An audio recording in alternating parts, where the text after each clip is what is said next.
মধ্যে থেকে। তাহলে তারপর রাসূলুল্লাহ বললেন মহামারী। তারপরে তিনি বললেন সুম্মা ফিতনাতুন, এমন এক ফিতনা লা ইয়াবকা, বাকি থাকবে না। বাইতুন, যারা বুঝেন যে নাকেরা, তানবিন এটি নাকেরার আলামত, এবং নাকেরা মানে হচ্ছে একটা ছোট্ট ঘরও বাকি থাকবে না, তথা সকল ঘর। লা ইয়াবকা বাইতুম মিনাল আরব ইল্লা, এবং লা আর ইল্লা যদি একত্রিত আসে তাহলে সেটা ইস্তিগরাকের ফায়দা দেয়, তথা একটা ঘরও বাদ যাবে না, লিটারেলি একটি ঘরও মুক্ত থাকবে না। আরবের প্রত্যেক ঘরে রাসূল নির্দিষ্ট করে দিলেন আল আরব, আরবের প্রত্যেক ঘরে একটা ফিতনা প্রবেশ করবে। অনেক আলেম ওলামা ব্যাখ্যা করেছেন যে এই ফিতনা হচ্ছে আজকের যুগের মোবাইল বা আজকের যুগের ইন্টারনেট, সামাজিক যোগাযোগ মাধ্যম। কিন্তু আমার মনে প্রশ্ন তৈরি হয় যে এই ইন্টারনেট, সামাজিক যোগাযোগ মাধ্যমের ফিতনা তো পৃথিবীর সকল ঘরে প্রবেশ করেছে, আর রাসূলুল্লাহ সাল্লাল্লাহু আলাইহি ওয়াসাল্লাম তো এখানে বলেছেন আল আরব, নির্দিষ্ট করেছে সারা পৃথিবী নয়, শুধু আরবের প্রত্যেক ঘরে প্রবেশ করবে। দেখেন আরো একটি ব্যাখ্যা আমরা দাঁড় করাতে পারি যে কোরআন এবং হাদিসে যেখানেই ফিতনা শব্দটি ব্যবহৃত হয়েছে, ফিতনা আরো অনেক জায়গায় ফিতনা ব্যবহৃত হয়েছে, যেমন ওমর রাদিয়াল্লাহু তাআলা হচ্ছেন ফিতনার দরজা, সেখানে ফিতনা ব্যবহৃত হয়েছে। তারপরে হচ্ছে ওসমান রাদিয়াল্লাহু তাআলার মৃত্যুর পর সাহাবীরা এবং তাবিঈরা হাদিস বর্ণনাকারীর নাম জিজ্ঞেস করতেন, তো ওখানে জিজ্ঞেস করা হচ্ছে মানে বাদ আল ফিতনা, ফিতনার পরে। তো ফিতনা মানে এই সকল জায়গায় ফিতনা দ্বারা উদ্দেশ্য করা হয়েছে মারামারি, গন্ডগোল, যুদ্ধ, বিগ্রহ, হত্যা, রাহাজানি। তো সাধারণত ফিতনা বলতে কোরআন এবং হাদিসে কিন্তু অন্যান্য জায়গায় এটি মূল উদ্দেশ্য হয়। তো আমরা যদি ফিতনা দ্বারা সেটি মূল উদ্দেশ্য নেই, যে হত্যা, মারামারি, রাহাজানি, খুন খারাপি, তাহলে এমন এক যুদ্ধ অথবা গৃহযুদ্ধ অথবা মারামারি সংগঠিত হবে যেটাতে আরবের প্রত্যেক ঘর যুক্ত হয়ে যাবে। এটি একটি খুবই অন্যতম একটি কিয়ামতের আলামতগুলোর অন্তর্ভুক্ত, এবং এই আলামতের সাথে কানেক্টেড আরো কিছু হাদিস আছে। রাসূলুল্লাহ সাল্লাল্লাহু আলাইহি ওয়াসাল্লাম অন্য এক হাদিসে বলেছেন, অচিরেই ফোরাত নদীর মধ্যে থেকে এমন এক স্বর্ণের পাহাড় বের হবে, যেই স্বর্ণ ভাগাভাগি কেন্দ্রিক এক ভয়ঙ্কর মারামারিতে সকল আরব সম্পৃক্ত হয়ে যাবে। আপনারা দেখতে পাচ্ছেন যে ইরাকের অন্তর্গত ইউফ্রেটিস বা ফোরাত নদী, এই ফোরাত নদী সম্পর্কে রাসূলুল্লাহ সাল্লাল্লাহু আলাইহি ওয়াসাল্লাম এই ভবিষ্যৎবাণীটি করেছেন ইরাকের ফোরাত নদী সংক্রান্ত। তো সেক্ষেত্রে অনেক আলেম ওলামা এটির ব্যাখ্যা করেছেন যে এখানে সত্যিকার অর্থে একদিন স্বর্ণের পাহাড় বের হবে, আর এটি অসম্ভব কিছু নয়। আজ থেকে 100 বছর 200 বছর আগে কে জানতো মাটির নিচ থেকে তেলের খনি বের হবে, গ্যাসের খনি বের হবে। এটা যেমন আজ থেকে 500 বছর আগের মানুষের কাছে অসম্ভব ছিল, হয়তো আমাদের কাছে অসম্ভব মনে হচ্ছে যে ফোরাত নদী থেকে কীভাবে স্বর্ণের পাহাড় বের হবে, কিন্তু একদিন বাস্তবই হবে। অথবা কিছু আলেম ওলামা ব্যাখ্যা করেছেন যেখানে স্বর্ণ দ্বারা মূল্যবান কিছু উদ্দেশ্য, দামি কিছু উদ্দেশ্য, যেমনটা আমরা আমাদের পরিভাষায় দামি কোনো কিছুকে স্বর্ণের সাথে তুলনা করে থাকি। তো সেক্ষেত্রে যদি আমরা তেলের কথা চিন্তা করি, তাহলে আজকের এখন যে যুদ্ধ ইরান আমেরিকা অথবা আমেরিকা ভেনেজুয়েলা যে যুদ্ধ, সেটি থেকে আমরা অন্তত দেখতেছি, এবং পেট্রোল পাম্পগুলোতে যে বিশাল লম্বা লাইন এবং তেলের যে সংকট আমরা আমাদের এই সময় এখন দেখতেছি, সেটা থেকে আমরা বুঝতেছি যে তেল স্বর্ণের চেয়েও দামি। কারণ আজকে যদি জ্বালানি বন্ধ হয়ে যায়, গ্যাস এবং তেল বন্ধ হয়ে যায়, তাহলে পৃথিবী 100 বছর পূর্বে ফিরে যাবে। বিদ্যুৎ উৎপাদন হবে না, বিদ্যুৎ উৎপাদন না হলে আপনার মোবাইল কম্পিউটার কিছু চলবে না, মোবাইল কম্পিউটার কিছু না চললে, গাড়ি ঘোড়া না চললে, বিমান না চললে, পানি জাহাজ না চললে, আপনি কল্পনা করেন পৃথিবী 500 বছর পূর্বে যে গরুর গাড়ি এবং ঘোড়ার যুগ, সেটাতে ফেরত চলে যাবে। তাহলে আজকের জ্বালানি কিন্তু আমরা দেখতেছি স্বর্ণের চেয়েও দামিতে পরিণত হয়েছে। তাহলে যদি ওই ব্যাখ্যা গ্রহণ করা হয় যে দামি কিছু, তাহলে সেটি জ্বালানি হওয়াও অসম্ভব কিছু নয়। তবে আমরা হাদিসকে হাদিসের প্রকাশ্য অর্থের উপর রাখাকেই সমীচীন মনে করি। হাদিস রাসূল সাল্লাল্লাহু আলাইহি ওয়াসাল্লাম স্পষ্টভাবে যাহাব, স্বর্ণ শব্দটি ব্যবহার করেছেন। চলেন একটু হাদিসটা দেখি। রাসূলুল্লাহ সাল্লাল্লাহু আলাইহি ওয়াসাল্লাম হাদিসে বলছেন যে ইউশিকুল ফরাত, অচিরে ফরাত নদী থেকে আইয়াহসারা আন জাবালিন, একটি পাহাড় প্রকাশ পাবে, মিন যাহাবিন, স্বর্ণের। স্পষ্টভাবে তিনি স্বর্ণের বলেছেন। হাদিসের যতগুলো রিওয়ায়াত আছে প্রায় সকল রিওয়ায়াতে যে আন জাবালিন মিন যাহাবিন, সবগুলোতে আন কানজিন মিন যাহাবিন, স্বর্ণের পাহাড় অথবা স্বর্ণের কানজ বা স্বর্ণের খাজানা বা স্বর্ণের খনি বের হবে, এবং মানুষ সেটি নিয়ে যুদ্ধ করবে ভয়াবহ, সেটিও সেখানে উল্লেখ আছে। তো সেক্ষেত্রে আমরা হাদিসটিকে হাদিসের প্রকাশ্য অর্থের উপর রাখাকেই বেশি সমীচীন মনে করি। আল্লাহু আ'লাম বিসওয়াব।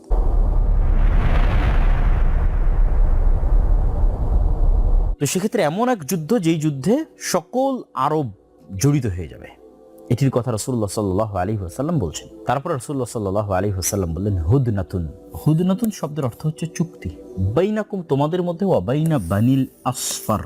এই বানিল আসফারের জায়গায় কিছু কিছু রিওয়ায়াতে রোম বা অন্য কিছু বর্ণনায় রোমানদের সাথে কিছু চুক্তি মুসলমানদের হবে। আর আসফার শব্দের অর্থ হচ্ছে হলদেটে সাদা বর্ণ, যাদের গায়ের রং তথা সাদা চামড়ার আমরা যাদেরকে বলি, ঠিক আছে, তাদের সাথে তোমাদের একটা চুক্তি হবে। এখানে রোম দ্বারা আসলে কোন রোম উদ্দেশ্য, এটি নিয়েও কিছু মতভেদ আছে। রাসূলুল্লাহ সাল্লাল্লাহু আলাইহি ওয়াসাল্লাম যখন এই হাদিস শোনাচ্ছেন যে তোমাদের মধ্যে এবং রোমানদের মধ্যে একটি চুক্তি হবে, ওই সময়ে রোমান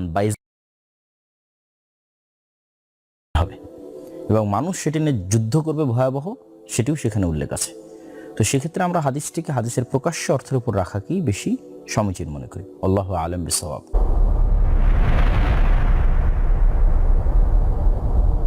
তো সেক্ষেত্রে এমন এক যুদ্ধ, যেই যুদ্ধে সকল আরব জড়িত হয়ে যাবে, এটির কথা রাসূলুল্লাহ সাল্লাল্লাহু আলাইহি ওয়াসাল্লাম বলছেন। তারপর রাসূলুল্লাহ সাল্লাল্লাহু আলাইহি ওয়াসাল্লাম বললেন হুদনাতুন। হুদনাতুন শব্দের অর্থ হচ্ছে চুক্তি। বাইনাকুম, তোমাদের মধ্যে, ওয়া বাইনা বানিল আসফার। এই বানিল আসফারের জায়গায় কিছু কিছু রিওয়ায়াতে রোম বা অন্য কিছু বর্ণনায় রোমানদের সাথে কিছু চুক্তি মুসলমানদের হবে। আর আসফার শব্দের অর্থ হচ্ছে হলদেটে সাদা বর্ণ, যাদের গায়ের রং তথা সাদা চামড়ার আমরা যাদেরকে বলি, ঠিক আছে, তাদের সাথে তোমাদের একটা চুক্তি হবে। এখানে রোম দ্বারা আসলে কোন রোম উদ্দেশ্য, এটি নিয়েও কিছু মতভেদ আছে। রাসূলুল্লাহ সাল্লাল্লাহু আলাইহি ওয়াসাল্লাম যখন এই হাদিস শোনাচ্ছেন যে তোমাদের মধ্যে এবং রোমানদের মধ্যে একটি চুক্তি হবে, ওই সময়ে রোমান, বাইজেন্টাইন রোমান এম্পায়ারের কেন্দ্রস্থল বা রাজধানী ছিল আজকের তুরস্কের ইস্তাম্বুল। আমরা আপনাদেরকে দেখাচ্ছি, দুই দিকে সাগর এবং মধ্যে অন্যতম একটি উন্নত নগরী, যেটিকে আরবিতে বলা হয়েছে কুস্তুনতুনিয়া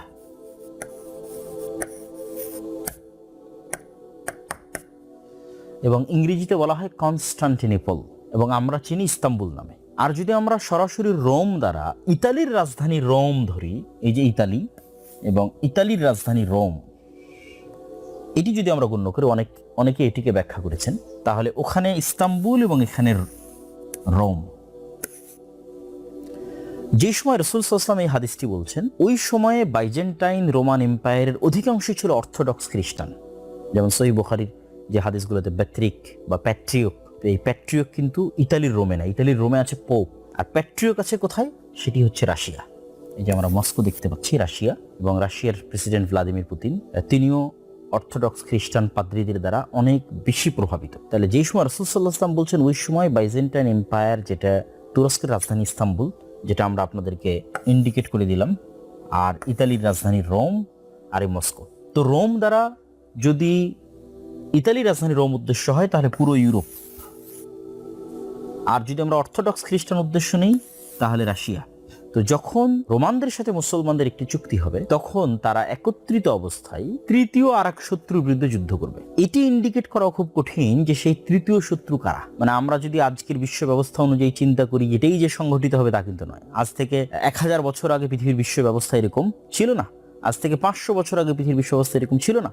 তাহলে প্রত্যেক আলেম তার যুগ অনুযায়ী যদি চিন্তা করে যে তাহলে আজকের রোমান কারা এবং আজকের তৃতীয় শত্রু কারা হতে পারে, আজ থেকে 500 বছর পরে পৃথিবীর প্রেক্ষাপট চেঞ্জ হয়ে যেতে পারে, তখন অন্য কাউকে তৃতীয় শত্রু মনে হতে পারে, কিন্তু এই ঘটনা অবশ্যই ঘটবে। রাসূল সাল্লাল্লাহু আলাইহি ওয়াসাল্লাম বলছেন যে কিয়ামত সংঘটিত যদি একদিনও বাকি থাকে, তো বইটি সংঘটিত হবে। তা আমরা যেহেতু আমাদের পরের ভবিষ্যতের কথা বলতে পারবো না, এখনকার প্রেক্ষাপটের আলোকে যদি আমরা রোম দ্বারা ইতালির রোম উদ্দেশ্য নেই, তাহলে ইউরোপের সাথে মুসলমানদের একটা চুক্তি হবে। আর তৃতীয় শত্রু যদি আমরা চিন্তা করি, তাহলে সেই তৃতীয় শত্রু মস্কো হতে পারে, তৃতীয় শত্রু চায়নাও হতে পারে, তৃতীয় শত্রু ইসরায়েলও হতে পারে, তৃতীয় শত্রু পারস্য হতে পারে, তৃতীয় শত্রু হিন্দুরাও হতে পারে, ঠিক আছে, তৃতীয় শত্রু আমেরিকা ইসরায়েলের সম্মিলিত শক্তিও হতে পারে। আর যদি আমরা চিন্তা করি রোম দ্বারা আজকের বিশ্ব অনুযায়ী এটি হবে, তা কিন্তু বলতেছি না, কেননা 500 বছর আগে একরকম ছিল, আজ একরকম, আজ 500 বছর আর একরকম হবে। যদি চিন্তা করি যে না মস্কো রাশিয়া, তাহলে মুসলমানদের সাথে মস্কো রাশিয়া বা সেই কেন্দ্রিক যে জোট, তারা একত্রিত হবে। আর তৃতীয় শত্রু তাহলে ইউরোপ, তৃতীয় শত্রু তাহলে আমেরিকা। আল্লাহু আ'লাম, সকল কিছুরই সম্ভাবনা আছে। এই যে যুদ্ধের বর্ণনা রাসূলুল্লাহ সাল্লাল্লাহু আলাইহি ওয়াসাল্লাম দিচ্ছেন, যে রোমান খ্রিস্টানেরা এবং মুসলমানেরা একত্রিত হয়ে এক তৃতীয় শত্রুর বিরুদ্ধে যুদ্ধ করবে এবং সেই তৃতীয় শত্রুর বিরুদ্ধে তোমরা বিজয় অর্জন করবে। এই বিজয় অর্জনের পর একজন খ্রিস্টান ক্রোশ উত্তোলন করে বলবে, ক্রোশ চিহ্ন, যে এই ক্রোশের কারণেই আমাদের বিজয় হয়েছে, এই ক্রস চিহ্নের কারণে আমাদের বিজয় হয়েছে। তখন আর এক মুসলমান উঠে তার ইমানি জাজবার কারণে সে বলবেন আল্লাহর সহযোগিতা আমার বিজয় হয়েছে, এবং সেটা ভেঙে দেবে। তখনই এই যে রোমান খ্রিস্টানদের সাথে মুসলমানদের যে একটা চুক্তি হলে, চুক্তিটা ভেঙে যাবে। রাসূলুল্লাহ সাল্লাল্লাহু আলাইহি ওয়াসাল্লাম বলছেন, ওই দিন রোমান খ্রিস্টানদের 80টি পতাকা থাকবে এবং প্রত্যেক পতাকার অধীনে 12,000 সেনাবাহিনী থাকবে। 12,000। 80টি পতাকার অধীনে রোমান খ্রিস্টানরা একত্রিত হবে। 80টি পতাকার দ্বারা যদি আমরা 80টা দেশ উদ্দেশ্য নিয়ে হতেও পারে, আল্লাহু আলাম, আল্লাহ সুবহানাহু ওয়া তাআলা ভালো জানেন। প্রত্যেক পতাকার অধীনে 12,000 করে সৈন্যবাহিনী থাকবে। তাহলে ইন টোটাল 12,000 গুণ 80 দিলে 9,60,000 তথা প্রায় 10 লক্ষ, প্রায় 10 লক্ষ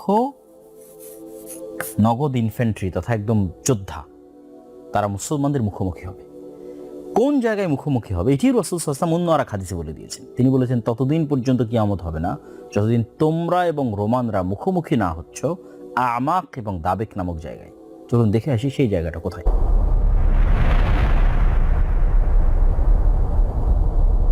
রাসূলুল্লাহ সাল্লাল্লাহু আলাইহি ওয়াসাল্লাম যে আমাক এবং দাবেক নামক দুটি জায়গার কথা উল্লেখ করেছেন, যে বেদাবেক বে আমাক ও বেদাবেক, বেদাবেক ও বে আমাক। এখন অনুসন্ধান করলে যেটি দেখা যায় যে এটি মূলত সিরিয়া এবং তুরস্কের সীমান্তবর্তী অঞ্চল। আজকের তুরস্কের সীমানা এবং আজকের সিরিয়ার সীমানা আপনারা এই যে দেখতে পাচ্ছেন দাবেক, এবং এই যে হালব, হালবকে ইংরেজিতে বলে আলেপ্পো, এটা সিরিয়ার তুরস্ক সীমান্তবর্তী শহর। এবং এই যে ইদলিব, এখনকার সিরিয়ার যারা মুজাহিদ, যারা বিজয়ী হলো আহমদ আশারা, তারা কিন্তু এই অঞ্চল থেকে উঠে এসেছে। এই ইদলিব, এই হালব, এখান থেকে উঠে এসে পরে তারা দামেস্ক বিজয় করেছে, এবং এখানে থাকা অবস্থাতেই তারা তুরস্কের যে সহযোগিতা সেটা কিন্তু তারা রিসিভ করত। আর কিছু কিছু আলেমের মত অনুযায়ী এটি হচ্ছে আমাক দ্বারা আন্তাকিয়া উদ্দেশ্য, এটাও সিরিয়া এবং তুরস্কের সীমান্তবর্তী অঞ্চল। অনেকের নিকটে আমাক দ্বারা এই আন্তাকিয়া উদ্দেশ্য, এটিও এই হালব এবং ইদলিব তার নিকটবর্তী, যদিও এটা এখন বর্তমান তুরস্কের সীমানায় পড়ে, কিন্তু তুরস্ক এবং সিরিয়ার যে সীমানা আছে, এই যে এটি হচ্ছে তুরস্ক এবং সিরিয়ার সীমানা, এই পারে হচ্ছে সিরিয়া আর এই যে পারে হচ্ছে তার্কি। এক কথায় বোঝা যাচ্ছে যে আমরা দাবেক ধরি, হালবের নিকটবর্তী অথবা ইদলিবের নিকটবর্তী আন্তাকিয়া ধরি, এই এরিয়াটা তুরস্ক এবং সিরিয়ার সীমান্তবর্তী অঞ্চলে একটি ভয়ঙ্কর এবং ভয়াবহ যুদ্ধ হবে। এবং এই যুদ্ধের অন্য হাদিসে রাসূলুল্লাহ সাল্লাল্লাহু আলাইহি ওয়াসাল্লাম যে বর্ণনা দিয়েছেন, আমাক এবং দাবেক নামক জায়গার কথা বলেছে, এই দুটো জায়গা আমরা কিন্তু দেখে আসলাম। এখানে রাসূল সাল্লাল্লাহু আলাইহি ওয়াসাল্লাম বলছেন, এই যুদ্ধে ফায়াখরুজু লাহুম জাইশুম মিনাল মাদিনা, এই যুদ্ধে অংশগ্রহণ করার জন্য মদিনা থেকে, এটা কিন্তু সহিহ মুসলিমের হাদিস, সকল হাদিস গ্রন্থে আছে, মদিনা থেকে খিয়ারু আহলিল আরজ, তৎকালীন বিশ্বের সর্বশ্রেষ্ঠ মানুষ, সবচেয়ে তাকওয়াবান, সবচেয়ে পরহেজগার, সবচেয়ে আল্লাহওয়ালা মানুষরা, মুজাহিদরা মদিনা থেকে বের হয়ে আসবে এই যুদ্ধে অংশগ্রহণ করার জন্য। এবং মদিনাবাসী যেন এই যুদ্ধে অংশগ্রহণ না করে, এই জন্য রোমানরা তাদেরকে বলবে, এই যে রোম, এখানে আরবিতে লেখা আছে রোম, মদিনাবাসী যেন এই যুদ্ধে সিরিয়াবাসীর সাথে অংশগ্রহণ না করে, এই জন্য রোমানরা বলবে, যাদের কাছে আমাদের বন্দী আছে, আবার কেউ ব্যাখ্যা করেছে যারা আমাদের দিন ত্যাগ করে দিয়েছে, দুই ধরনের ব্যাখ্যা আছে, তাদের সাথে আমরা যুদ্ধ করতে চাই, আমরা সিরিয়াবাসীর সাথে যুদ্ধ করতে চাই, তোমাদের সাথে নয়। কিন্তু মদিনাবাসী বলবে যে না, আমরা আমাদের ভাইদেরকে তোমাদের জন্য ছেড়ে দিব না, এবং তারা একত্রিত হয়ে এই যুদ্ধে অংশগ্রহণ করবে। তথা মদিনা এবং সিরিয়া এই যুদ্ধের অন্যতম একটি পার্ট। সিরিয়ার মানুষ এবং মদিনার মানুষ, তাদের মহব্বত, তাদের ভালোবাসা, তাদের আকীদা, তাদের আমল এই যুদ্ধের অন্যতম বড় একটি অংশ। এই যুদ্ধে মুসলমানেরা 3 ভাগে বিভক্ত হবে, রাসূল সাল্লাল্লাহু আলাইহি ওয়াসাল্লাম বলেছেন, এই যে এখানে সুলুসুন, 3 ভাগে বিভক্ত হবে, 3 ভাগের 1 ভাগ শহীদ হবে, হুম আফজালুশ শুহাদা, পৃথিবীর সর্বশ্রেষ্ঠ শহীদ ইনদাল্লাহ, আল্লাহর নিকটে। এবং 3 ভাগের 1 ভাগ এই যুদ্ধ থেকে পালিয়ে আসবে, লা ইয়াতুবুল্লাহু আলাইহিম আবাদান, কোনো দিন আল্লাহ তাদের তওবা কবুল করবে না, আবাদা, কোনোদিন আল্লাহ তাদের তওবা কবুল করবে না। 3 ভাগের 1 ভাগ, 3 ভাগের 1 ভাগ পালিয়ে গেল, 3 ভাগের 1 ভাগ শহীদ হলো, আর বাকি 3 ভাগ সুলুসুল আখির তাদেরকে আল্লাহ বিজয় দান করবে। এবং এই পরবর্তী যে 3 ভাগ লা ইফতানুনা আবাদা, তারা পরবর্তীতে কখনো আর ফিতনায় পতিত হবে না। মানে পরবর্তীতে যে দাজ্জালের ফিতনা আসবে, ইয়াজুজ মাজুজের ফিতনা আসবে, পৃথিবীর ভয়ঙ্কর ভয়াবহ ফিতনা আসবে, এই বিজয়ী দল আর কোনো ফিতনা তাদেরকে স্পর্শ করতে হবে, তারা বিজয়ী থাকবে, ফিতনা মুক্ত থাকবে। এই বিজয়ী দল ইফতাতিহুনা কুসতুনতুনিয়া, এই বিজয়ী দল কুসতুনতুনিয়া, কনস্টান্টিনোপল বিজয় করবে। আপনারা অনেকেই জানেন যে কনস্টান্টিনোপল কিন্তু ইতিমধ্যেই বিজয় হয়েছে। সুলতান মুহাম্মদ আল ফাতেহ, তিনি উসমানী খেলাফতের অন্যতম একজন বাদশাহ খলিফা, তিনি কিন্তু কনস্টান্টিনোপল বিজয় করেছেন। এবং কনস্টান্টিনোপল বিজয়ের সুসংবাদ রাসূল অনেক হাদিসে মুসলমানদের দিয়ে গেছে। এই জন্য কনস্টান্টিনোপল বিজয় করার জন্য বহু সাহাবী, বহু মুজাহিদ দীর্ঘদিন যাবৎ তারা সীমান্তে, সিরিয়ার সীমান্তে কিন্তু চেষ্টা করতেন, সফল হতে পারতেন না। কিন্তু সুলতান মুহাম্মদ আল ফাতেহ কিন্তু সফল হয়েছেন। কিন্তু এই বিজয় কিন্তু সেই বিজয় নয়, কেন অলরেডি সেই বিজয়ের পার হওয়া 500 বছর হয়ে গেছে। আর এখানে যেই বিজয়ের কথা বলতেছে, এই বিজয়ের পরেই মূলত দাজ্জাল, মাসিহ আদ-দাজ্জাল বের হবে। তাহলে এটা এমন এক বিজয়, যেই বিজয়ের পরে দাজ্জাল বের হবে, তাহলে ওই বিজয় সেই বিজয় নয়। তাহলে বোঝা যাচ্ছে এই হাদিস থেকে একটা জিনিস আমরা বুঝতে পারতেছি, আজকের যেই ইস্তাম্বুল তুরস্কের রাজধানী, কনস্টান্টিনোপল বা কুস্তান্তনিয়া বা আজকের তুরস্ক, এটা মুসলমানদের হাতে থাকবে না। অবশ্যই কোনো না কোনোভাবে এটা মুসলমানদের হাত ছাড়া হবে বা অন্যের দখলে চলে যাবে, জোরপূর্বক যেভাবেই হোক। তাহলেই তো মুসলমানরা সেটিকে বিজয় করবে, তথা কিয়ামতের পূর্ব মুহূর্তে আর একবার মুসলমানরা তুরস্ক বিজয় করবে। তথা এখন যে তুরস্ক মুসলমানদের হাতে আছে, এই তুরস্ক মুসলমানদের হাতে থাকবে না। এই যুদ্ধের অন্য হাদিসগুলোতে রাসূলুল্লাহ সাল্লাল্লাহু আলাইহি ওয়াসাল্লাম বলেছেন যে এই যুদ্ধে এত মানুষ মারা যাবে, এত মানুষ মারা যাবে যে পাখি যদি 1 মাস আকাশে উড়ে সে লাশের সারি শেষ করতে পারবে না, যে লাশের দুর্গন্ধহীন কোনো একটা জায়গায় থামবে পাবে না, আকাশ থেকে মৃত অবস্থায় পড়ে যাবে। মানুষ ওয়ারিস খুঁজে পাবে না যে তার সম্পদের ওয়ারিস কে হবে। কোনো একটা বংশে 100 মেম্বার থাকে, 99 জন মারা যাবে, 1 জন বেঁচে থাকবে। এত ভয়াবহ এবং ভয়ঙ্কর যুদ্ধ হবে এই যুদ্ধ। এবং এখানে আরো একটা বিষয় আপনাদের তুলে ধরি, যে এই যুদ্ধের সাথে অন্য আর কিছু হাদিসকে যদি ইনক্লুড করি তাহলে বোঝা যায় যে এই যুদ্ধের পরপরই মুসলমানদের এই বিজয় কাফেলা রোম পর্যন্ত পৌঁছে যেতে পারে। কিছু কিছু হাদিসে বলা আছে ইতালির রাজধানী রোম। হাদিসগুলোর সহিহ জয়ীফ নিয়ে মতভেদ থাকতে পারে। আবার এই বিজয় কাফেলা কিন্তু মসজিদে আকসাও বিজয় করতে পারে, বা মসজিদে আকসা তো মুসলমানদের শাসন ব্যবস্থা থাকতে পারে। এই যুদ্ধ সম্পর্কে তথা কুস্তান্তনিয়া বিজয় সম্পর্কে আরেকটি গুরুত্বপূর্ণ হাদিস আছে। রাসূলুল্লাহ সাল্লাল্লাহু আলাইহি ওয়াসাল্লাম বলছেন, তোমরা এমন একটি শহরের কথা জানো যে শহরের এক পাশে সমতল আর এক পাশে সমুদ্র। প্রায় সকল আলেম ওলামা একমত যে এই শহর হচ্ছে কুস্তান্তনিয়া। তো রাসূলুল্লাহ সাল্লাল্লাহু আলাইহি ওয়াসাল্লাম বলছেন, লা তাকুমুস সাআহ, ততদিন পর্যন্ত কিয়ামত হবে না যতদিন না ইসহাক আলাইহিস সালাতু ওয়াস সালামের বংশের 70,000 মানুষ এই শহরকে বিজয় করার জন্য যুদ্ধ না করেন। কিন্তু সবচেয়ে মজার বিষয় হচ্ছে তারা এই যুদ্ধ লাম ইউকাতিলু বিসিলাহিন, কোনো অস্ত্র দিয়ে করবে না। তো তাদের কোনো তরবারি, বন্য কোনো অস্ত্র, রাইফেল, গুলি কিছু থাকবে না। এবং তারা কোনো তীরও নিক্ষেপ করবে না, ওয়ালা বিসাহমিন, কোনো তীরও নিক্ষেপ করবে না। তাহলে যুদ্ধটা বিজয় হবে কিভাবে?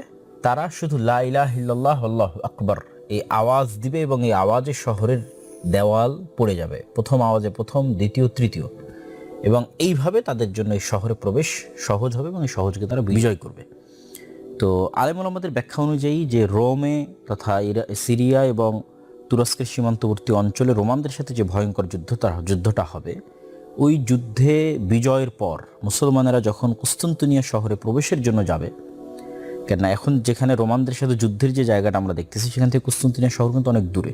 তো এই যুদ্ধে পরাজয়ের পর সামনে আরও বিজয় অভিযান চলতে থাকবে। বিজয় অভিযান করতে করতে করতে করতে একটা পর্যায়ে গিয়ে তারা কুস্তান্তনিয়াতে প্রবেশ করবে। তো যখন তারা কুস্তান্তনিয়াতে প্রবেশ করবে তখন কুস্তান্তনিয়ার যে শহর রক্ষা দেওয়াল বা প্রাচীর আছে সেটিকে ধ্বংস করার জন্য তাদের আলাদা কোনো অস্ত্র ব্যবহার করতে হবে না, যে আমরা এটা ভাঙবো, কোনো অস্ত্র ব্যবহার করে না। তারা শুধু মুখের তাকবীর দেওয়ার মাধ্যমে লা ইলাহা ইল্লাল্লাহ আল্লাহু আকবার বলবে, এই বলাতেই দেওয়াল ভেঙে পড়ে যাবে এবং তারা কুস্তান্তনিয়া শহরের মধ্যে বিজয়ী বেশে প্রবেশ করবে।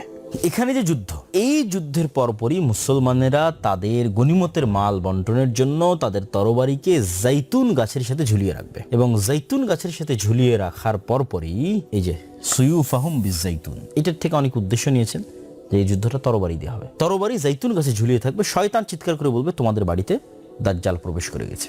কিন্তু এটা মিথ্যা হবে, তখনও দাজ্জাল বের হয়নি। তখন এই সেনাবাহিনীর মধ্যে থেকে অন্য হাদিসে রাসূলুল্লাহ অন্য রিওয়ায়াতে বলেছেন 10 জন অশ্বারোহী রওনা দিবে দাজ্জালের অনুসন্ধানে।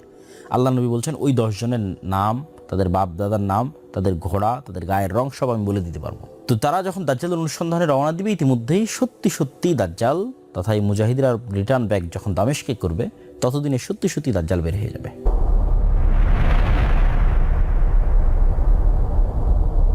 প্রিয় দর্শক শ্রোতা, দাজ্জালের এই জায়গায় আমরা একটু দাজ্জাল সম্পর্কে জানা দরকার। আমি দাজ্জাল সম্পর্কে 2টা হাদিস ব্যাখ্যা সহ আপনাদের সামনে তুলে ধরতে চাই। তার মধ্যে প্রথম হাদিসটা সবচেয়ে বিখ্যাত, তামিম আদ-দারির হাদিস। যদিও এই হাদিস নিয়ে নাস্তিকরা অসংখ্য প্রশ্ন উত্থাপন করে, আমরা সেগুলোর উত্তর দেওয়ার চেষ্টা করবো ইনশাল্লাহ। কিন্তু হাদিসটির বিশুদ্ধতা নিয়ে কোনো সন্দেহ নেই। ইমাম বুখারী থেকে শুরু করে ইমাম মুসলিম থেকে শুরু করে বিশ্বের সকল মুহাদ্দিস এই হাদিসকে সহিহ বলেছেন।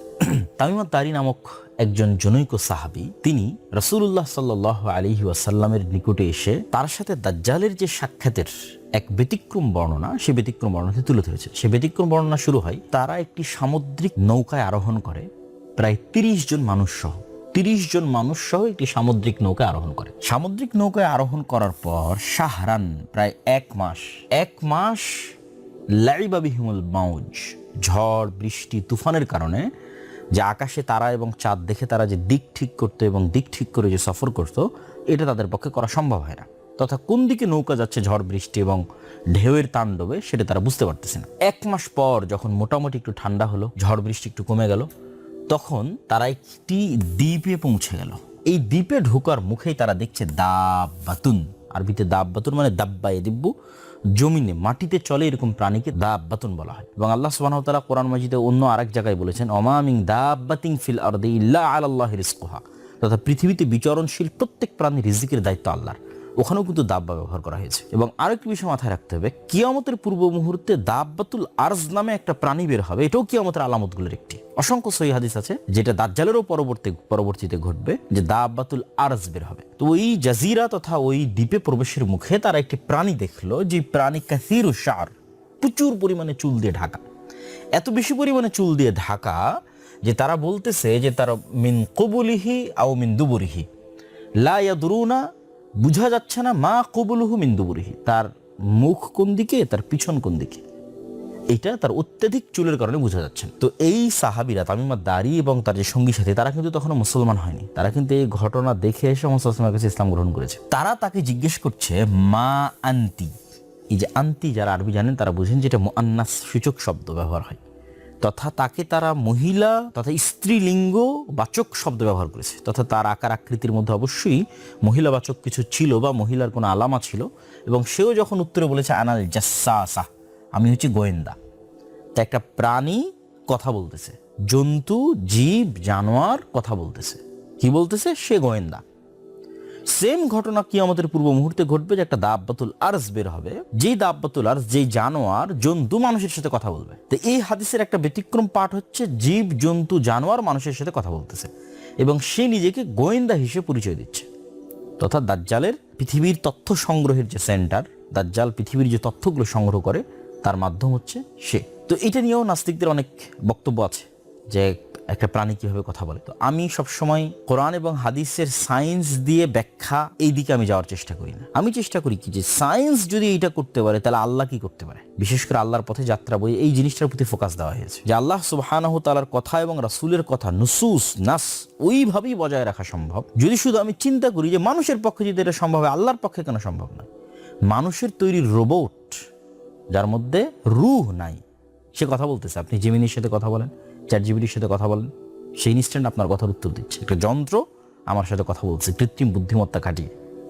তাহলে আল্লাহ সুবহানাহু ওয়া তাআলার সৃষ্টি জীব যার মধ্যে রূহ আছে, সে কেন কথা বলতে পারবে না? সুতরাং এটা অসম্ভব কিছু নয়, অযৌক্তিক কিছু নয়। মানুষই তো এরকম অসংখ্য কিছু তৈরি করে ফেলতেছে। তখন এই গোয়েন্দা তাদেরকে বলল যে তোমরা এই সামনের দিকে এগিয়ে যাও, ওখানে একজন ব্যক্তি, একজন মানুষ তোমাদের অপেক্ষা করতেছে, সে তোমাদের সাথে কথা বলবে, সে তোমাদের বিষয়ে জানার জন্য খুবই আগ্রহী। তথা দাজ্জালের কাছে আগেই নিউজ পৌঁছে গেছে যে তারা এখানে আসতেছে, এই জন্যই সে জানার জন্য কিন্তু আগ্রহী।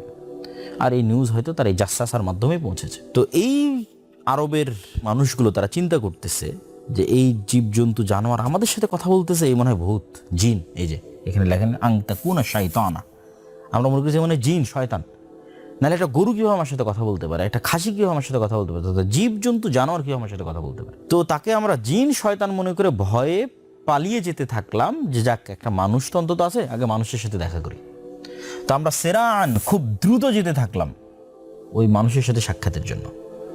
তা আমরা যখন ঢুকলাম তখন দেখলাম আ'যামু ইনসানিন, এত বিশাল দেহের মানুষ আমরা আগেও কখনো দেখিনি, পরেও কখনো দেখিনি। এবং তাকে খুব শক্তভাবে বাঁধা আছে তার হাতকে তার কাঁধের সাথে, এবং তার হাঁটু ধরে আমরা জানি যে আদম আলাইহিস সালাতু ওয়াস সালামকে সৃষ্টি করা হয়েছিল, তিনি ছিলেন 60 গজ উঁচু। তো আদম আলাইহিস সালাতু ওয়াস সালামের মিন উলদে আদম, আদমেরই সন্তান তো দাজ্জাল।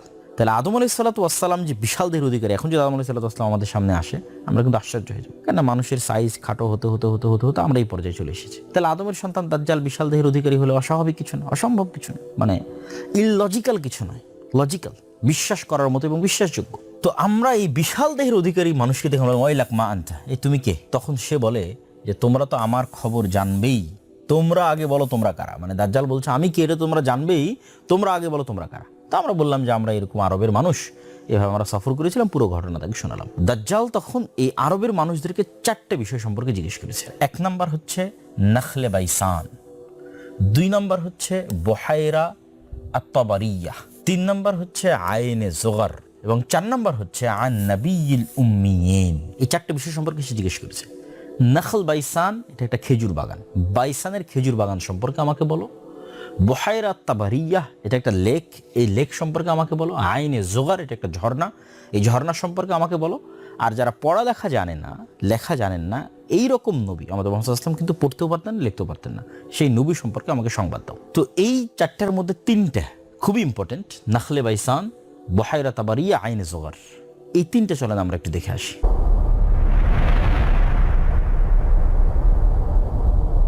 বুহাইরা তাবারিয়াকে লেক অফ টাইবেরিয়া অথবা ইংরেজিতে সি অফ গ্যালিলি বলা হয়। এটা বর্তমানে ইসরায়েলের সীমানার অন্তর্ভুক্ত, তথা অধিকৃত যে ফিলিস্তিন যেটা দখল করে রেখেছে ইসরায়েল তার নিজের সীমানার মধ্যে, তার মধ্যে অন্তর্ভুক্ত। এই যে আপনারা দেখতে পাচ্ছেন, এটি হচ্ছে সি অফ গ্যালিলি বা লেক অফ টাইবেরিয়া। এটি বর্তমানে ইসরায়েলের সীমানার অন্তর্ভুক্ত এবং এখান থেকে অতি নিকটে আপনারা দেখতে পাচ্ছেন বাইত শিয়ান। এই যে সি অফ গ্যালিলি, এই যে এটা পানি, এখান থেকে অতি নিকটে বাইত শিয়ান, যেটাকে আমরা বাইসান বলতেছি, নাখল বাইসান, সেটাই হিব্রু ভাষায় বাইত শিয়ান। এটা ইসরায়েলের অন্যতম একটা শহর, তথা এটাও ইসরায়েলের সীমানার অন্তর্ভুক্ত। এই লেক অফ টাইবেরিয়া বা সি অফ গ্যালিলি, এটিও ইসরায়েলের সীমানার অন্তর্ভুক্ত। এবং সবচেয়ে মজার বিষয় হচ্ছে এই সি অফ গ্যালিলি বা লেক অফ টাইবেরিয়া, এটা বর্তমান বাইবেল অনুযায়ী এবং বাইবেলের যে প্রফেসি সেই অনুযায়ী খ্রিস্টানদের কাছে অতি পবিত্র একটি জায়গা। তারা বিশ্বাস করে যে ঈসা আলাইহিস সালাতু ওয়াস সালাম যত ধরনের মুজিজা দেখিয়েছেন, অন্ধকে ভালো করা, মৃত্যুকে জীবিত করা, যত রকমের মুজিজা, তার বেশিরভাগগুলোই তিনি এই সি অফ গ্যালিলির নিকটস্থ বা আশেপাশে দেখিয়েছেন বা এর উপরে দেখিয়েছেন। এই জন্য আজও ইউরোপ এবং আমেরিকা থেকে হাজার হাজার দর্শনার্থী ইসরায়েলে আসে এই সি অফ গ্যালিলি দেখার জন্য। এবার তৃতীয় আরেকটি বিষয় থাকলো আইনে জোগার। এই যে এটি ডেড সি দেখতে পাচ্ছেন, লেখা আছে ডেড সি, আর এই যে দেখেন জোগার স্প্রিং, এই যে এই জায়গাটা ডেড সির একদম নিকটস্থ। এই যে আরবিতেও লেখা আছে আইনে জোগার, তথা ডেড সির নিকটস্থ। এবং এইটা এখন জর্দান সীমানার মধ্যে পড়ে, তথা জর্দানের এরিয়ার মধ্যে পড়ে, যদিও এরিয়াটা জর্দান এবং ইসরায়েলের যে সীমানা, সেই সীমানার নিকটস্থ। বাইবেলের বর্ণনা অনুযায়ী খ্রিস্টানদের নিকট অতি পবিত্র। বাইবেলের বর্ণনা অনুযায়ী তারা মনে করে যে এই ডেড সি ধ্বংস হওয়ার পর লূত আলাইহিস সালাতু ওয়াস সালামকে যেই জায়গায় আশ্রয় দেওয়া হয়েছিল সেটা আইনে জোগারের পাশে। এই জন্য এই স্প্রিং অফ জোয়ার, এটা তারা এখনো দেখতে যায়, ভ্রমণে যায়। আমরা দাজ্জালের প্রশ্ন করা যে তিনটে জায়গা দেখলাম, এই তিনটি প্রশ্ন করার পরেই কিন্তু দাজ্জাল একটি করে ভবিষ্যৎবাণী করেছে। সে বলছে যে এখন কি ওই খেজুরের বাগানে খেজুর হয়? তো তোমরা জেনে রাখো, আমা ইন্নাহু ইউশিক আল্লা তুসমির, যে অচিরেই এই খেজুরের বাগানে, নাখলে বাইসানের এই খেজুরের বাগানে খেজুর হবে না। তারপরে যখন সে বুহাইরা তাবারিয়া সম্পর্কে জিজ্ঞেস করলো, তখন সে জিজ্ঞেস করলো সেখানে কি এখন পানি আছে? তারা বললো হ্যাঁ, সেখানে এখন কাসিরাতুল মা, অনেক বেশি পানি আছে। সে ভবিষ্যৎবাণী করলো অচিরেই এখানে এই পানি থাকবে না। এবং কাছাকাছি একই ধরনের ভবিষ্যৎবাণী সে আইনে জোগার বা স্প্রিং অফ জোয়ারের যে ঝর্ণা সেটি সম্পর্ক করে। তাহলে এই যে এক সিরিয়ালে, এবং এখানে দেখেন জেরুজালেম, জেরুজালেম মানে এখানে মসজিদে আকসা আছে, অর্থাৎ এই পুরো এরিয়াটার মধ্যেই দাজ্জাল যে তিনটা প্রশ্ন করেছে সেই তিনটা প্রশ্নের স্থান এই এরিয়াটার মধ্যে। এই যে জেরুজালেম, মসজিদে আকসা, ডেড সি, আইনে জোগার তথা স্প্রিং অফ জোয়ার, বাইত শিয়ান তথা নাখল বাইসান, বুহাইরা তাবারিয়া তথা সি অফ গ্যালিলি, তথা এই এরিয়ার মধ্যে থেকে এই প্রশ্নগুলো করা প্রমাণ করে যে এই জায়গা কেন্দ্রিকই অবশ্যই দাজ্জালের উত্থান বলেন, অথবা দাজ্জালের হত্যা বলেন, অথবা দাজ্জালের প্রতিষ্ঠা বলেন, অথবা দাজ্জালের শাসন বলেন, পরিচালিত হওয়ার একটি সম্ভাবনা আছে, অথবা এই জায়গা কেন্দ্রিকই কিয়ামতের পূর্ব মুহূর্তে সকল কিছু সংঘটিত হবে। এতে সন্দেহের বিন্দুমাত্র কোনো অবকাশ নাই।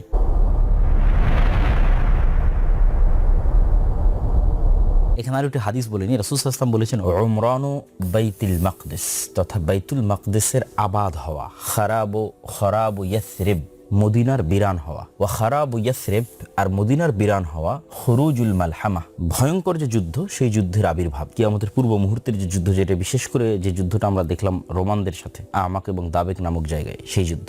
ওয়া খুরুজুল মালহামা, আর ভয়ঙ্কর এই যুদ্ধের পরেই ফাতহুল কুস্তুনতুনিয়া, তথা কনস্টান্টিনোপল বা ইস্তাম্বুল বিজয় হবে। ওয়াফাতহুল কুস্তুনতুনিয়া, আর কনস্টান্টিনোপল বা ইস্তাম্বুল বিজয় হওয়ার পরই খরুজুদ দাজ্জাল বের হবে। তো এই যে ঘটনার ধারাক্রম, এই হাদিসটিও সহি একটি হাদিস।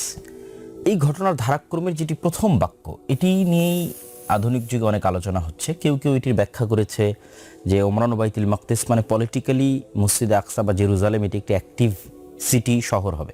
সেক্ষেত্রে আজকে যেমন আমরা দেখতেছি ইসরায়েল তার রাজধানী সেখানে নিয়ে যেতে চাচ্ছে, বা সারা বিশ্বের দৃষ্টি জেরুজালেমের প্রতি, এবং ইহুদিদের সেটি একটি মূল লক্ষ্য এবং উদ্দেশ্য, খ্রিস্টানদের মূল লক্ষ্য উদ্দেশ্য।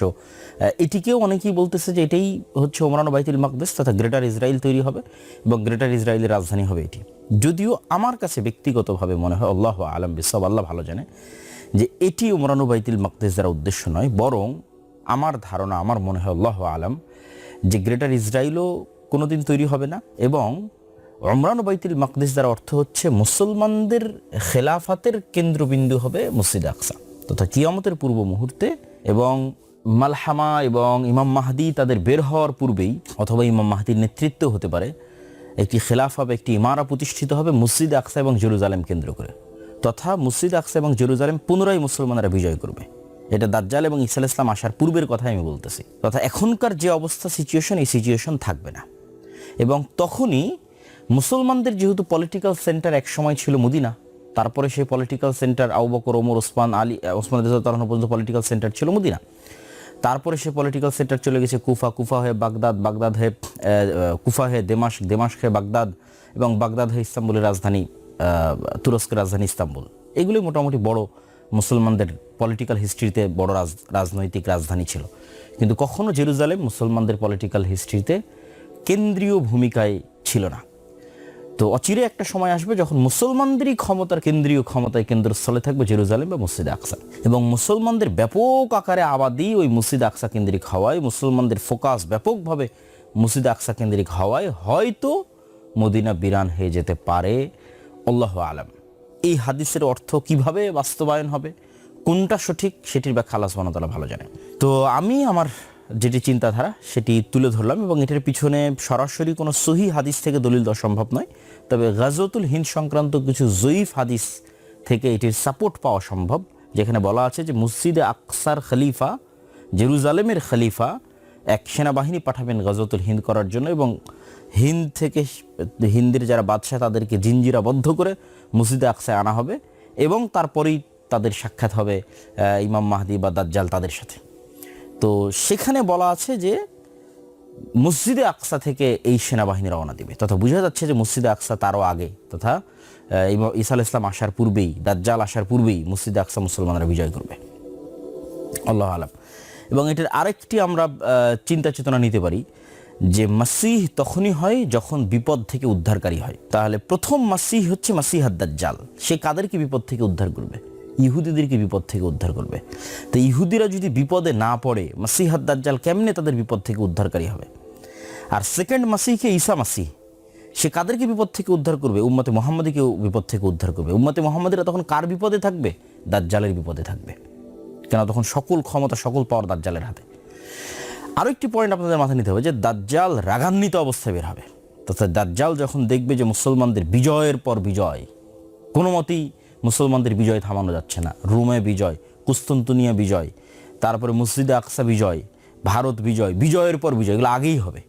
এবং দেখা যাচ্ছে জেরুজালেম থেকে ইহুদিরা বিতাড়িত, তাদের থাকার কোনো জায়গা নাই, ইসরায়েল থেকে বিতাড়িত, তাদের থাকার কোনো জায়গা নেই, তারা বিপদগ্রস্ত অবস্থায় আসপাহানে আশ্রয় নিয়ে আছে। তখন দাজ্জাল রাগান্বিত অবস্থায় বের হবে এবং ইহুদিদের মাসিহা হিসেবে বের হবে, যাতে ইহুদিদের বিপদগ্রস্ত অবস্থা তৈরি হলে দাজ্জাল বের হবে। এটা আমার আন্ডারস্ট্যান্ডিং, আল্লাহু আলাম বিসওয়াব, আল্লাহ সুবহানাহু ওয়া তাআলা ভালো জানেন।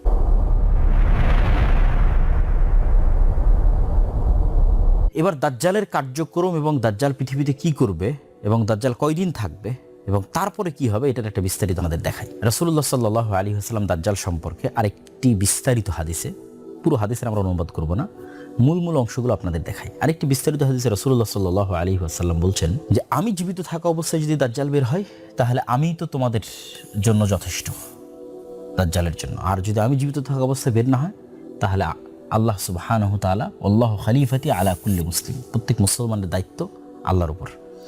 দেখেন রাসূল সাল্লাল্লাহু আলাইহি ওয়াসাল্লাম নিজেও আশঙ্কা করতেন যে তার জীবদ্দশাতে দাজ্জাল বের হয়ে যেতে পারে। এটার আরও একটা উদাহরণ আপনারা নিতে পারেন ইবনে সাইয়াদের হাদিস থেকে। যে ইবনে সাইয়াদ নামক একজন ইহুদি ব্যক্তি, যাকে সাহাবীরা দাজ্জাল হিসেবে সন্দেহ করতেন আল্লাহর নবীর জীবদ্দশায়। তো যখন ওমর রাদিয়াল্লাহু তাআলা বলছে আল্লাহ নবী আপনি আমাকে অনুমতি দেন যে আমি ইবনে সাইয়াদকে হত্যা করব, তখন রাসূলুল্লাহ বলছে যদি এ দাজ্জাল না হয় তাহলে কেন নিরপরাধ মানুষকে হত্যা করবে? আর যদি এ দাজ্জাল হয় তাহলে তুমি তো তাকে হত্যার অধিকার রাখো না, তাকে ঈসা আলাইহিস সালাম হত্যা করবে। আল্লাহ নবী কিন্তু বললেন না যে সে দাজ্জাল নয়। এই জন্য দাজ্জালের আগমনের বিষয়ে যে আমি নিশ্চিত যে না আজকে দাজ্জাল বের হবে না, আগামীকাল দাজ্জাল বের হবে না, এরকম নিশ্চিত স্বয়ং মুহাম্মদ সাল্লাল্লাহু আলাইহি ওয়াসাল্লামও ছিলেন না। যে কোনো মুহূর্তে দাজ্জাল বের হয়ে যেতে পারে, এটা এই হাদিস থেকে আমরা স্পষ্ট বুঝতে পারি। এবার রাসূল সাল্লাল্লাহু আলাইহি ওয়াসাল্লাম বলছেন যে দাজ্জালের সামনে তোমরা ফাওয়াতিহ সূরাতিল কাহাফ, সূরা কাহাফ দাজ্জাল থেকে বাঁচার অন্যতম একটি মাধ্যম। সূরা কাহাফে কিন্তু কোরআনের সবচেয়ে ব্যতিক্রম ঘটনাগুলো আছে। যেমন আসহাবে কাহাফের যেটা ঘটনা, যে 309-310 বছর তারা ঘুমাচ্ছে, মানুষ তাদের দেখলে মনে করবে তারা জাগ্রত অবস্থায়, অথচ তারা ঘুমন্ত বা মৃত অবস্থায়। আবার তারা ঘুম থেকে উঠে বলছে কই আমরা তো অল্প কিছু সময় ঘুমিয়েছিলাম। এই যে সময়ের একটা ব্যাপক হেরফের, এই সময়ের হেরফের কিন্তু দাজ্জালের সাথে সংঘটিত হবে। ঠিক তেমন যুলকারনাইনের ঘটনা সূরা কাহাফের মধ্যে আছে, এবং কিয়ামতের একমাত্র আলামত যার উল্লেখ কোরআনে আছে সেটা হচ্ছে ইয়াজুজ এবং মাজুজ, যেটা যুলকারনাইনের ঘটনার মধ্যে আছে, আর অন্যগুলোর কিন্তু উল্লেখ নাই। তারপরে আরও একটি ব্যতিক্রম ঘটনা সূরা কাহাফে আছে, সেটা হচ্ছে খিজির আলাইহিস সালামের সাথে মুসা আলাইহিস সালামের সাক্ষাৎ। এটা অন্যতম একটি ব্যতিক্রম ঘটনা। খিজির আলাইহিস সালাম কই থেকে আসলো, কিভাবে দেখা হলো, আবার কোথায় চলে গেল। তো ওই জিনিসগুলোকেও আমরা, এই বিষয়গুলোকেও আমরা দাজ্জাল এবং ইয়াজুজ মাজুজের সাথে আরেকবার কানেক্ট করব। কিন্তু আপাতত এখানে আমরা এতটুকু বলে নিচ্ছি যে সূরা কাহাফের গুরুত্ব, কেননা যেই দিন দাজ্জাল বের হবে ওই দিন সূরা কাহাফের এই ঘটনাগুলোকে আমরা দাজ্জালের বের হওয়ার সাথে পরিপূর্ণরূপে মিলিয়ে ফেলতে পারবো। এবং যে সূরা কাহাফ অতি মজবুতভাবে বিশ্বাস করবে তার জন্য ঈমান ধরে রাখা অনেক সহজ হবে। আমরা আরেকটি ভিডিওতে ইনশাআল্লাহ সূরা কাহাফের এই ঘটনাগুলো নিয়ে বিস্তারিত আলোচনা করব ইনশাআল্লাহ, যদি আল্লাহ সুবহানাহু ওয়া তাআলা তৌফিক দেয়। তো আল্লাহ নবী বলছেন যে খাল্লাতাম বাইনা শাম ওয়াল ইরাক, শাম এবং ইরাকের মধ্যবর্তী স্থান থেকে দাজ্জাল বের হবে। আর এক হাদিস রাসূল সাল্লাল্লাহু আলাইহি ওয়াসাল্লাম বলেছেন, ওই যে আগের যে হাদিস তামিমাত দারি, যে তিনি মদিনার এইভাবে লাঠি দিয়ে আঘাত করে বললেন এটাই সেই মদিনা যেখানে দাজ্জাল প্রবেশ করতে পারবে না, আর এখান থেকে মাশরিক পূর্ব দিক থেকে দাজ্জাল বের হবে। এবং আমরা যদি মদিনা থেকে পূর্ব দিকে, যেখানে দাঁড়িয়ে রাসূল সাল্লাল্লাহু আলাইহি ওয়াসাল্লাম পূর্ব দিকে ইশারা করছেন যে দিক থেকে দাজ্জাল বের হবে, আমরা যদি মদিনা থেকে পূর্ব দিকে একটা রেখা টানি, তাহলে এই রেখাটা এইভাবে যেতে থাকে পূর্ব দিকে।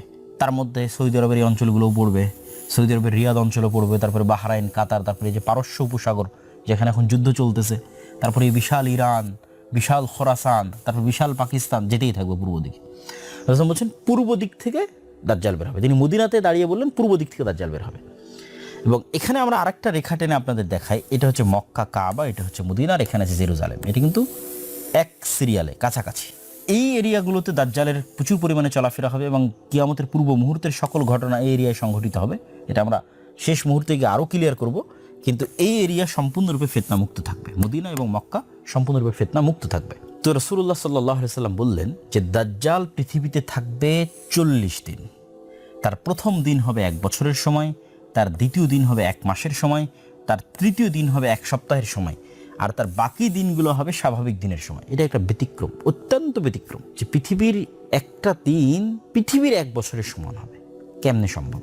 তারপর চলুন আমরা হিসাব করে দেখি যে ইন টোটাল দাজ্জাল তাহলে কতদিন পৃথিবীতে থাকতে পারে। রাসূলুল্লাহ সাল্লাল্লাহু আলাইহি ওয়াসাল্লাম বললেন দাজ্জালের 1 দিন হবে 1 বছর,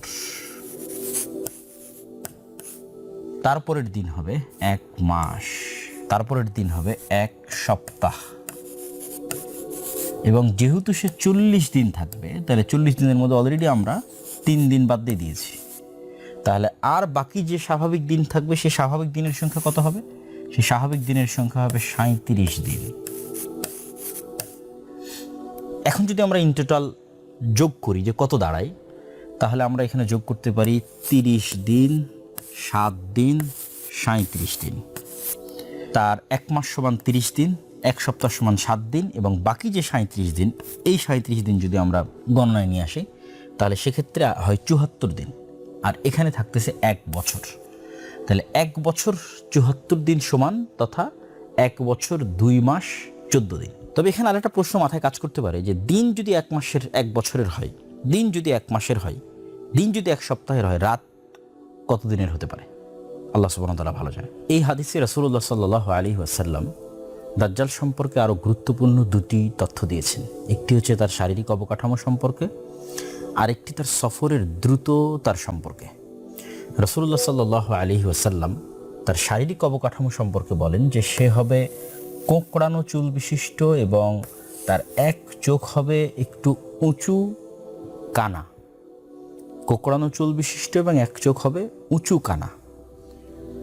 এবং তার গতি সম্পর্কে রাসূল সাল্লাল্লাহু আলাইহি ওয়াসাল্লাম বলেন যে মেঘমালাকে যখন কোনো বাতাস উড়িয়ে নিয়ে যায়, তথা ঝড়ের সময় মেঘকে আমরা যে আকাশে উঠতে দেখি, ওই মেঘের যে গতি থাকে বাতাসের উড়িয়ে নিয়ে যাওয়ার কারণে দাজ্জালের সেই গতি হবে। এটা দাজ্জালের নিজস্ব গতিও হতে পারে, যেটা হাদিসের জাহিরি অর্থ, আমরা সবসময় বলছি যে আমরা হাদিসের প্রকাশ্য অর্থকে প্রাধান্য দেব, অথবা যন্ত্রের সাহায্যেও যদি দাজ্জাল নেয় উড়ার জন্য, তার গতিশীলতা বাড়ানোর জন্য, সেটিও হতে পারে। আল্লাহু আলাম বিসসাওয়াব। তাহলে আমরা দেখলাম দাজ্জাল পৃথিবীতে 1 বছর 2 মাস 14 দিন সে সফর করবে এবং পৃথিবীর সকল জায়গায় সফর করবে, মক্কা এবং মদিনা ছাড়া। এবং তার ফিতনার ধরনটা কেমন হবে, কীরকম ভয়াবহ হবে, সেটাও রাসূল সাল্লাল্লাহু আলাইহি ওয়াসাল্লাম বলছেন। তিনি বলছেন, যখন সে কোনো শহরের পাশ দিয়ে অতিক্রম করবে, তখন তাদেরকে সে তার দিকে দাওয়াত দিবে, যদিও শহরের মানুষ ইউমিনুনা বিহি, তার দাওয়াতে ঈমান আনে, এবং ওয়াস্তাজিবুনা লাহু, এবং তার দাওয়াতে সাড়া দেয়। তাহলে দাজ্জাল আসমানকে বলবে বৃষ্টি বর্ষণ করো, ফায়ামুরুস সামা ফাতুমতির, দাজ্জালের আদেশে আসমান বৃষ্টি বর্ষণ করবে। ওয়াল আরদা ফাতুমবিত, এবং জমিনকে আদেশ করবে যে তুমি ফসল উৎপাদন করো, তখন জমিন ফসল উৎপাদন করবে। আমরা যদি আজকের সময় কল্পনা করি যে পরিমাণ তেলের সংকট, ধরেন আজকে আমি বলতেছি যে তুমি আমার প্রতি ঈমান আনলে তোমাকে তেল দেওয়া হবে, ঈমান না আনলে তেল দেওয়া হবে না। তাহলে আপনি চিন্তা করেন কি হতে পারে। বাংলাদেশে যে আগামী 1 মাস 1 ফোঁটাও তেল না আসে, তাহলে আমাদের দেশের বিদ্যুৎ থেকে শুরু করে, যানবাহন থেকে শুরু করে, মোবাইল কম্পিউটার থেকে শুরু করে সব কিছু আমরা হারিয়ে ফেলবো। এর চেয়েও ভয়াবহ বিষয়ের কথা বলা হচ্ছে যে আকাশ বৃষ্টি বর্ষণ করবে দাজ্জালের আদেশ, তেল তো বহু দূরের কথা, জমিন ফসল উৎপাদন করবে দাজ্জালের আদেশ, এবং যে তার প্রতি ঈমান আনবে না তার জন্য সব বন্ধ হয়ে যাবে। এই জন্য এটাকে বলা হয়েছে পৃথিবীর সবচেয়ে ভয়াবহ ফিতনা। এইরকম ভয়াবহ ফিতনা থেকে মানুষ কিভাবে বাঁচবে, এটা আমরা ভিডিওর শেষে আপনাদেরকে বলবো ইনশাল্লাহ, যে কিভাবে মানুষ এই ভয়াবহ ফিতনা থেকে বাঁচবে। এইভাবে যখন এই ফিতনা চলতে থাকবে এবং এই ফিতনায় মুমিন এবং মুসলিমের অতিষ্ঠ হয়ে যাবে, এবং শামের মানুষ তারাও দুর্ভিক্ষে নিপতিত হয়ে যাবে। শামের যে মুজাহিদরা কুস্তুনতুনিয়া বিজয় করলো, আগের হাদিসে দেখলেন, তারাও দুর্ভিক্ষের মধ্যে পড়ে যাবে। জেরুজালেমে যে সমস্ত মুসলমানেরা আছে মসজিদে আকসায়, তারাও ভয়ঙ্কর দুর্ভিক্ষের মধ্যে পড়ে যাবে, কারো কাছে কোনো খাবার থাকবে না, কেন অল এভরিথিং এর কন্ট্রোল দাজ্জালের। এইরকম ভয়াবহপূর্ণ সময়ে ঈসা আলাইহিস সালাতু ওয়াস সালাম মুসলমানদের মাসীহ হিসেবে, বিপদ থেকে উদ্ধারকারী হিসেবে, মুসলমানদেরকে বিপদ থেকে উদ্ধারকারী হিসেবে ঈসা আলাইহিস সালাম অবতীর্ণ হবেন। ফায়ানজিলু ইনদাল মানারাতিল বাইদা শারকিয়া দামাশক, এবং বিভিন্ন রিওয়ায়াতে আছে এটা হবে ফজরের সালাতের সময়, এবং ইমাম মাহদির নেতৃত্বে যখন মুজাহিদগণ ফজরের সালাতের প্রস্তুতি নেবে তখন। এবার ঈসা আলাইহিস সালাতু ওয়াস সালাম সহ, ইমাম মাহদি সহ, অন্য আর মুজাহিদরা সহ দাজ্জালকে হত্যা করার জন্য রওনা দিবে।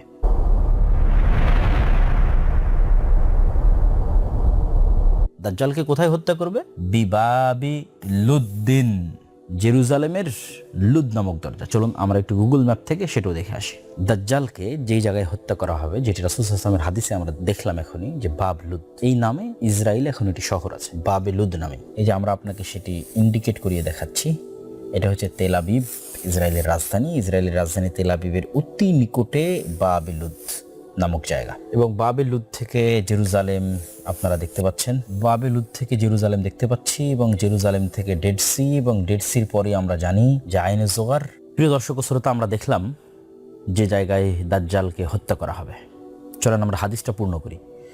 রাসূলুল্লাহ সাল্লাল্লাহু আলাইহি ওয়াসাল্লাম যখন দাজ্জালের হত্যার কথা বললেন বাবে লুদ নামক জায়গায়, তখন তিনি এটিও বললেন যে ঈসা আলাইহিস সালাতু ওয়াস সালাম দাজ্জালকে হত্যা করার পর সেই রক্ত তিনি মানুষকে দেখাবেন, কেননা মানুষের কাছে এটি অবিশ্বাস্য যে দাজ্জালের মতো এত শক্তিশালী, এত বৃহৎ, এত ক্ষমতাধর কাউকে সত্যিকারভাবে হত্যা করা হয়েছে। এটি মানুষের কাছে একটি আশ্চর্যজনক বিষয় বলে মনে হবে, এই জন্য তিনি সেটি মানুষকে দেখাবেন।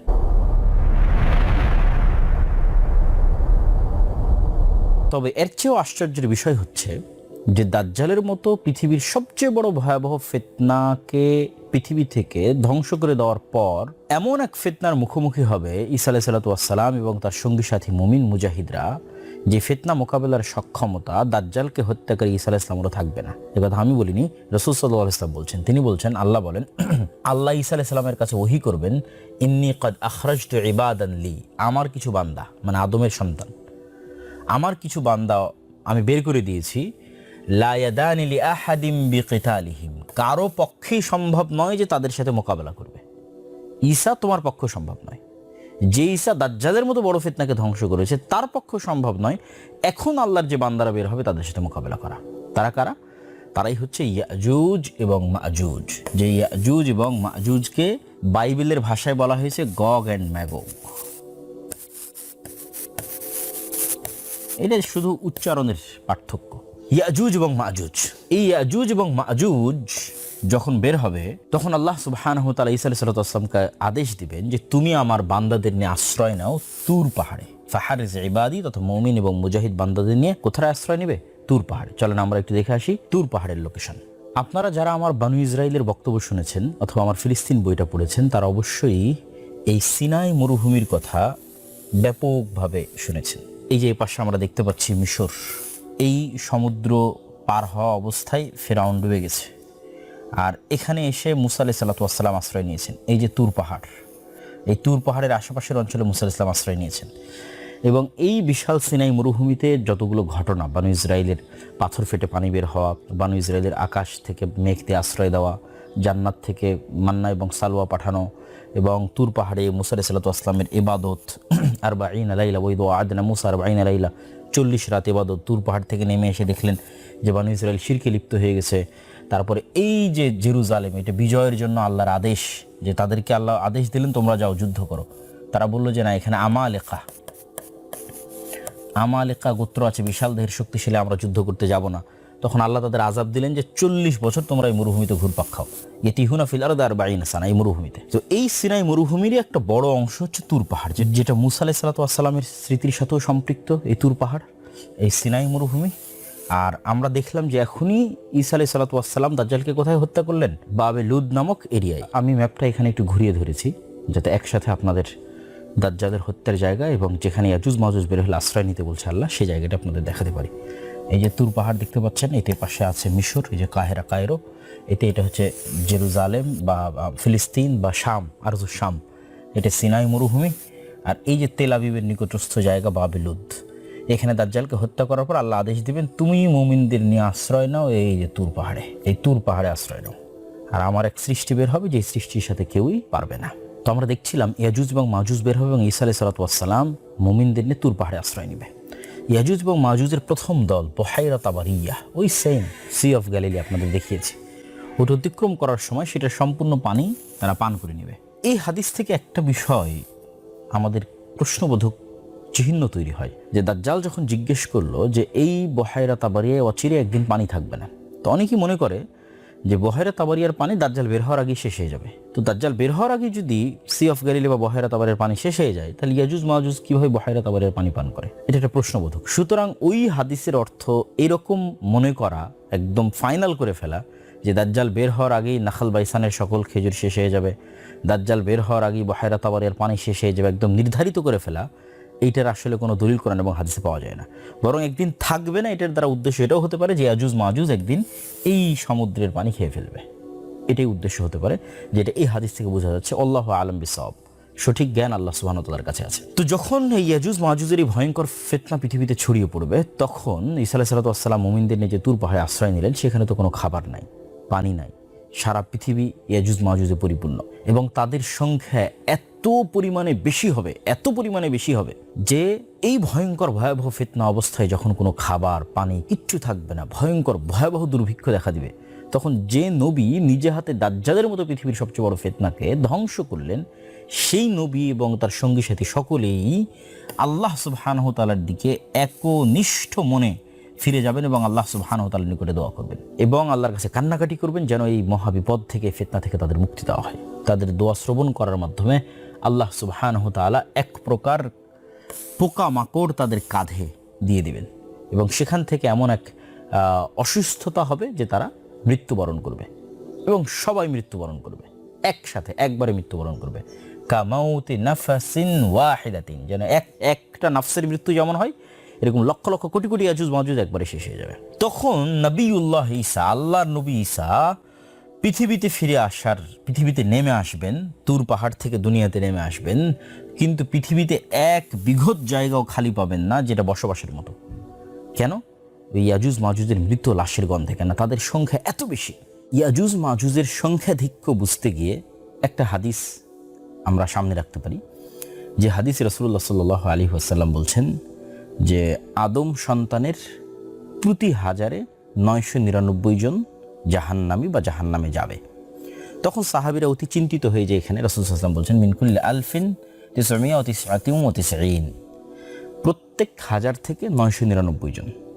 তখন সাহাবীরা চিন্তিত হয়ে জিজ্ঞেস করলেন, আল্লাহ নবী তাহলে আমাদের কী অবস্থা হবে? তখন রাসূল সাল্লাল্লাহু আলাইহি ওয়াসাল্লাম বললেন যে তোমাদের চিন্তার কোনো কারণ নাই, কেননা এই 999 জনের একজন হবে তোমাদের মধ্যে থেকে এবং বাকিরা হবে ইয়াজুজ এবং মাজুজ থেকে। তথা তাদের জাহান্নামে যত মানুষ জাহান্নামে যাবে তার একটা বড় অংশ হবে ইয়াজুজ এবং মাজুজ। একদম আদম থেকে নিয়ে কিয়ামত পর্যন্ত যত মানুষ জাহান্নামে যাবে তার একটা বড় অংশ হবে ইয়াজুজ মাজুজ। তাহলে ইয়াজুজ মাজুজের সংখ্যা কত হতে পারে? আল্লাহু আকবার। তো মৃত লাশের গন্ধে এক বিঘত জায়গাও খালি থাকবে না। তখন তারা পুনরায় দ্বিতীয়বারের ন্যায় আল্লাহ সুবহানাহু ওয়া তাআলার নিকট একনিষ্ঠ মনে দোয়া করবেন, কান্নাকাটি করবেন। তখন এবার দ্বিতীয়বার তাদের দোয়া কবুল করে আল্লাহ সুবহানাহু ওয়া তাআলা এক প্রকার পাখি পাঠাবেন, যে পাখির কথা রাসূলুল্লাহ সাল্লাল্লাহু আলাইহি ওয়াসাল্লাম বলছেন কাআনাকিল বুখতি। বুখত গোত্রের উটগুলো যেমন তাদের কুঁচগুলো যেমন খুবই উঁচু, ওইরকম খুবই উঁচু কুঁচ বিশিষ্ট এক প্রকার পাখি আল্লাহ সুবহানাহু ওয়া তাআলা পাঠাবেন। এই পাখিগুলো এই ইয়াজুজ মাজুজের লাশগুলোকে বহন করবে এবং আল্লাহ যেখানে চাইবেন সেখানে ফেলে দেবে। উত্তর মেরু, দক্ষিণ মেরু, যে কোনো জায়গা যেখানে হয়তো মানুষ বসবাস করে না, সাইবেরিয়া, বরফ আচ্ছাদিত, যেটা মানুষের যাওয়া এবং আসার বাইরে, আল্লাহ সুবহানাহু ওয়া তাআলা যেখানে ভালো মনে করবেন সেখানে গিয়ে তারা ফেলে দেবে। এবং পৃথিবীকে বসবাস উপযোগী করার জন্য আল্লাহ সুবহানাহু ওয়া তাআলা আসমানকে আদেশ দিবেন বৃষ্টি বর্ষণ করার জন্য, এবং সারা পৃথিবী বৃষ্টি বর্ষণ হয়ে ধুয়ে মুছে সাফ হয়ে যাবে। ধুয়ে মুছে সাফ হয়ে যাওয়ার পরে এবার আল্লাহ সুবহানাহু ওয়া তাআলা জমিনকে আদেশ দিবেন তোমার মধ্যে যা বরকত আছে সব উৎপন্ন করে দাও। আসমানকে আদেশ দিবেন যা বরকত আছে সব অবতীর্ণ করে দাও। তথা জমিনে এমন ফসল উৎপাদন হবে যে একটা ডালিম, একটা গ্রাম, একটা বংশ, একটা গাভীর দুধ, একটা গ্রাম, একটা বংশ, এত পরিমাণে রহমত এবং বরকতে পৃথিবী পরিপূর্ণ হয়ে যাবে। এবং রাসূলুল্লাহ সাল্লাল্লাহু আলাইহি ওয়াসাল্লামের ভাষা অনুযায়ী বিভিন্ন রিওয়ায়াতে, কোনো রিওয়ায়াতে 7 বছর, কোনো রিওয়ায়াতে 10 বছর এই সময়টি চলমান থাকবে। এই সময়ের পরে আল্লাহ সুবহানাহু ওয়া তাআলা একটি ঠান্ডা বাতাস পাঠাবেন, শীতল হাওয়া। এই সময়টা হবে পৃথিবীর শান্তি নিরাপত্তায় পরিপূর্ণ। কোনো মারামারি, কোনো গন্ডগোল, কোনো যুদ্ধাস্ত্র, কোনো তরবারি, কোনো তীর ধনুক কিচ্ছু প্রয়োজন হবে না মানুষের। শুধু আরাম এবং শান্তির হবে এই সময়টা, ন্যায় এবং ইনসাফের। তারপর একটি শীতল বাতাসে আল্লাহ সুবহানাহু ওয়া তাআলা সকল মুমিনকে রিহান তাইয়্যিবা, এক শীতল বাতাস আল্লাহ পাঠাবেন। এই শীতল বাতাসে রূহা কুল্লি মুমিনিন ওয়া কুল্লি মুসলিমিন, সকল মুমিন, সকল মুসলিম মারা যাবে।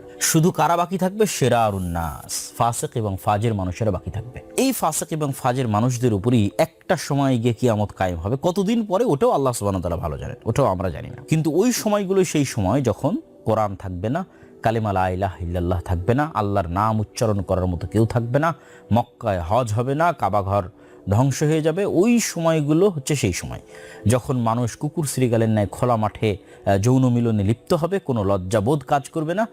এই যে ভয়ঙ্কর ভয়াবহ যে সময়গুলো, এই সময়গুলো ঈসা আলাইহিস সালামের আগমনের পূর্বের সময় নয়। ঈসা আলাইহিস সালামের আগমনের পূর্ব পর্যন্ত, দাজ্জালের আগমনের পূর্ব পর্যন্ত কোরআন থাকবে, হাদিস থাকবে, দ্বীনের জ্ঞান থাকবে, মসজিদ থাকবে, মাদ্রাসা থাকবে, হজ থাকবে, ওমরা থাকবে, লা ইলাহা ইল্লাল্লাহ থাকবে, সব থাকবে, জিহাদ থাকবে, মুজাহিদ থাকবে, সবই থাকবে। আর এই যে যেগুলো একদম না থাকা, পরিপূর্ণ খারাপে পরিপূর্ণ হয়ে যাবে পৃথিবী, এটা হবে ঈসা আলাইহিস সালাতু ওয়াস সালামের মৃত্যুর পরে। আর ঈসা আলাইহিস সালাতু ওয়াস সালামকে কবর দেওয়া হবে মুহাম্মদ সাল্লাল্লাহু আলাইহি ওয়াসাল্লামের পাশে। আমরা যদি রাসূলুল্লাহ সাল্লাল্লাহু আলাইহি ওয়াসাল্লামের কবর দেখি মসজিদে নববীতে, তাহলে আমাদের কাছে একটি বিষয় স্পষ্ট হবে যে এখানে রাসূলুল্লাহ সাল্লাল্লাহু আলাইহি ওয়াসাল্লামের কবর। আমরা কল্পনা করি যে এখানে রাসূল সাল্লাল্লাহু আলাইহি ওয়াসাল্লামের কবর আছে। রাসূল সাল্লাল্লাহু আলাইহি ওয়াসাল্লাম থেকে আরেকটু রাসূলের কাঁধ বরাবর জায়গা থেকে আবু বকর রাদিয়াল্লাহু আনহুর কবর, তার থেকে আরেকটু পিছনে তার কাঁধ বরাবর ওমর রাদিয়াল্লাহু আনহুর কবর, এইভাবে। আর রাসূল সাল্লাল্লাহু আলাইহি ওয়াসাল্লামের এই পাশের জায়গা খালি আছে, এই পাশে কারো কবর নাই, এই পাশে আবু বকর এবং ওমরের কবর। এই যে পাশে রাসূল সাল্লাল্লাহু আলাইহি ওয়াসাল্লামের খালি জায়গা আছে, ঈসা আলাইহিস সালাতু ওয়াস সালামকে দাফন করা হবে এবং কবর দেওয়া হবে তার মৃত্যুর পর। প্রিয় দর্শক ও শ্রোতা, আমরা মোটামুটি দীর্ঘ সময় যাবত কিয়ামতের পূর্ব মুহূর্তে সংঘটিত বিষয়গুলোর উপর সবচেয়ে বিশুদ্ধ যে হাদিসগুলো, বিশেষ করে বুখারী মুসলিমে এসেছে, দাজ্জাল সংক্রান্ত, ইয়াজুজ মাজুজ সংক্রান্ত, সেগুলোর মোটামুটি একটা সারমর্ম আলোচনা আমরা ইতিমধ্যেই করে ফেলেছি। আরও কয়েকটি বিষয়ে আমাদের মধ্যে ব্যাপকভাবে আলোচিত হয়, সেগুলোর প্রতিও ইঙ্গিত না করলেই নয়। তার মধ্যে একটি হচ্ছে যে ইমাম মাহদী।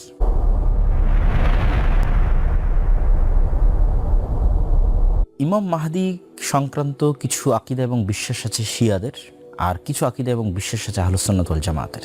শিয়াদের বিশ্বাস হচ্ছে তাদের ইসনা আশার 12 ইমাম, পবিত্র ইমাম, তাদের মধ্যে 12তম ইমাম তিনি নিজেকে অদৃশ্য করে নিয়েছেন, কোনো পাহাড়, কোনো গার, কোনো এরকম কোথাও তিনি অদৃশ্য অবস্থায় আছেন। এই জন্য তারা বলে আল মাহদি আল মুনতাজার, তথা তিনি পৃথিবীতেই আছেন, তার অপেক্ষা তারা করতেছে এবং সেই মাহদির জন্য তারা কামনা করে বা সেই মাহদিকে তারা চায় যে সে দ্রুত ফিরে আসুক। আহলুস সুন্নাত ওয়াল জামাতের ক্ষেত্রে ইমাম মাহদির বিষয়ে এরকমের কোনো আকীদা বা বিশ্বাস নাই, বা এই বিষয়গুলো সম্পূর্ণরূপে একটি ভ্রান্ত আকীদা এবং বিশ্বাসের অংশ। ঈসা আলাইহিস সালাতু ওয়াস সালামের পূর্বে একজন আমিরের অধীনে, একজন নেতার অধীনে উম্মতে মুহাম্মাদি একত্রিত হবে, রোমানদের বিরুদ্ধে যুদ্ধ করবে।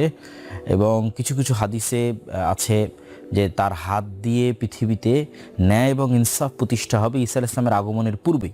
বিশেষ করে শেখ আব্দুল মুহসিন আল আব্বাদ এই বিষয়ে একটি বই লিখেছেন। আমরা সেই বই থেকেও এই বিষয়ে একটি হাদিস দেখে আসতে পারি। যেহেতু ইমাম মাহদি নিয়ে অসংখ্য বিভ্রান্ত আকীদা এবং বিভ্রান্ত বিশ্বাস মানুষের মধ্যে বিরাজমান, ফলত এই বিষয়ে সঠিক আকীদা রাখাও অনেক জরুরি। এবং এই জন্য আমরা মাকতাবাতুস সালাফের পক্ষ থেকে অচিরেই এই শেখ আব্দুল মুহসিন আল আব্বাদের এই বইটি আমরা বাংলা অনুবাদ নিয়ে আসছি ইনশাআল্লাহ। সেখানে বিস্তারিত আলোচনা পাবেন।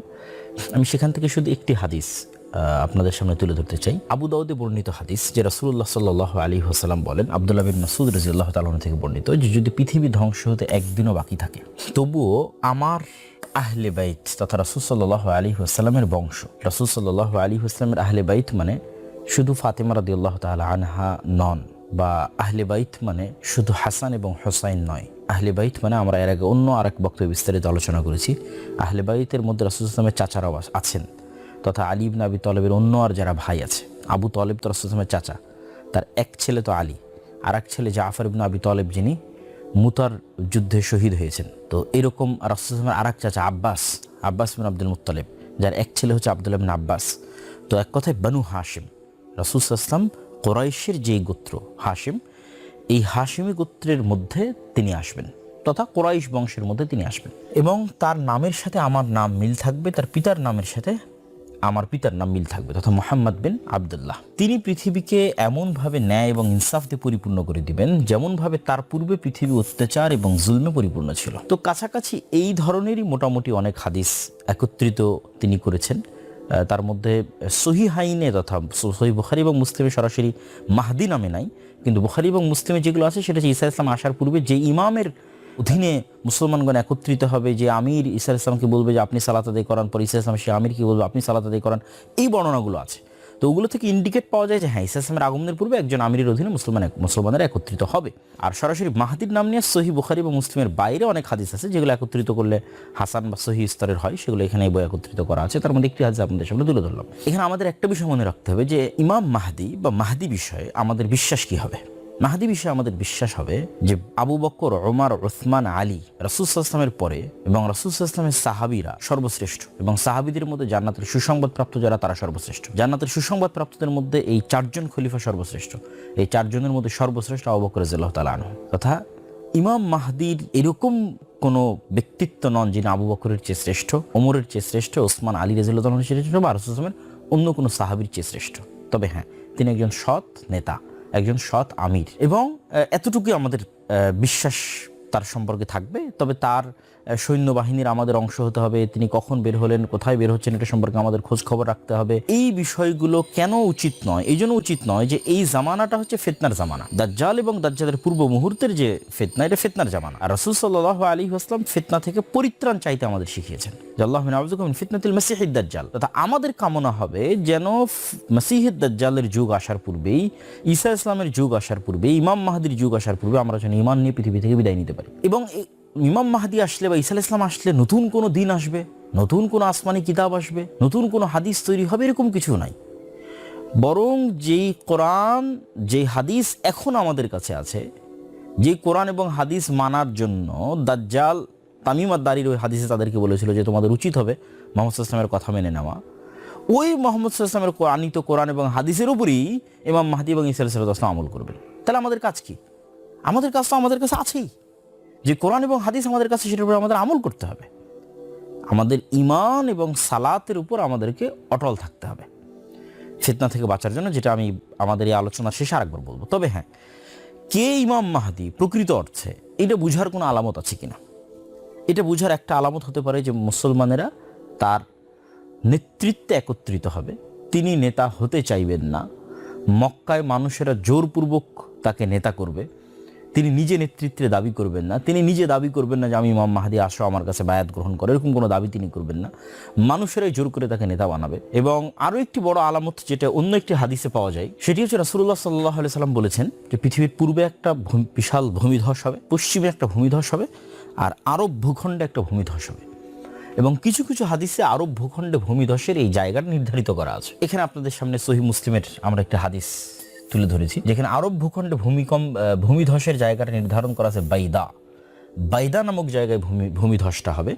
এবং এই ভূমিধসের ক্ষেত্রে রাসূল সাল্লাল্লাহু আলাইহি ওয়াসাল্লাম তার বংশের একজন ব্যক্তির কথা বলছেন, যিনি মক্কায় আশ্রয় নেবেন, তার বিরুদ্ধে সেনাবাহিনী পাঠানো হবে, ওই সেনাবাহিনী এই বাইদা নামক জায়গায় ভূমিধসের শিকার হবে। তো হাদিসের সিনক্রোনাইজেশনে মনে হচ্ছে যে রাসূল সাল্লাল্লাহু আলাইহি ওয়াসাল্লাম কুরাইশ বংশের যে ব্যক্তির কথা বলছেন যে মক্কায় আশ্রয় নেবে, সেটাই হয়তো আমরা যে ইমাম মাহদির কথা বলতেছি তিনি হতে পারেন। তথা যখন আমরা দেখব যে জাজিরাতুল আরবে একটা ভূমিধস হয়েছে, যেই ভূমিধসে পুরো অংশ মাটির নিচে ঢুকে গেছে, এবং সেটা যদি বাইদা নামক জায়গায় হয়, যদিও বর্তমান সৌদি আরবে বাইদা নামে অসংখ্য জায়গা আছে, তারপরও আধুনিক যুগের বিশ্লেষকগণ একটা জায়গাকে এই হাদিসের সাথে কানেক্টেড করেছেন, সেটা আমরা দেখাচ্ছি। এই জায়গায় হবে নিশ্চিত এটা বলাও কঠিন। রাসূলুল্লাহ সাল্লাল্লাহু আলাইহি সাল্লামের যুগে এই বাইদা নাম কোন জায়গার ক্ষেত্রে প্রয়োগ করা হতো সেটি খুঁজে বের করা এবং এখনকার অসংখ্য জায়গা বাইদা নামে হওয়া বিষয়টা একটু জটিল। তারপর আমরা দেখাই, এখানে আমরা দেখতে পাচ্ছি যে মসজিদের যে হারাম এরিয়া আছে, এই হারাম এরিয়া যেখান থেকে শেষ হয়, এই শেষ হওয়ার পরে আমরা যেখান থেকে মদিনার মিকাত যেটাকে বলি জুল হুলাইফা, এখান থেকে হাজিগণ মক্কা যাওয়ার জন্য যখন উমরা বা হজে যান, তখন মদিনার মানুষ এখান থেকে ইহরাম বাঁধে। আর এই যে এটা হচ্ছে মসজিদে কুবা, এদিকে মসজিদে নববী। এই যে এখানে আমরা একটা জায়গা দেখতে পাচ্ছি আল বাইদা, জুল হুলাইফা পার হওয়ার পরে এবং জাবাল ঈদ যেখানে হারামের এরিয়া শেষ হয়, তারপরই এই যে বাইদা নামক আমরা জায়গা দেখতে পাচ্ছি, এটা মিকাত জুল হুলাইফা মিকাতের মসজিদ। এবং এইদিকে জাতুল জাইশ, যেখানে আয়েশা রাদিয়াল্লাহু তাআলা আনহার হার হারিয়ে গেছিল, যে লম্বা ঘটনা এবং তায়াম্মুমের আয়াত অবতীর্ণ হয়েছিল, এই এরিয়ার মাঝামাঝি এরিয়াই হচ্ছে বাইদা, একটা ফাঁকা জায়গা। নির্ধারিত আমরা জায়গা বুঝতে না পারলেও জাজিরাতুল আরব উপদ্বীপে একটা ভয়ঙ্কর ভূমিধস হবে। এই ভূমিধসের মাধ্যমে নিশ্চিত হওয়া যেতে পারে যে ইমাম মাহদী তিনি। এখানে আরও একটি বিষয় প্রশ্নবোধক চিহ্ন থেকে যায়, সেটি হচ্ছে আসফাহানের ইহুদিরা। এই হাদিসটাও আমাদের জানা দরকার।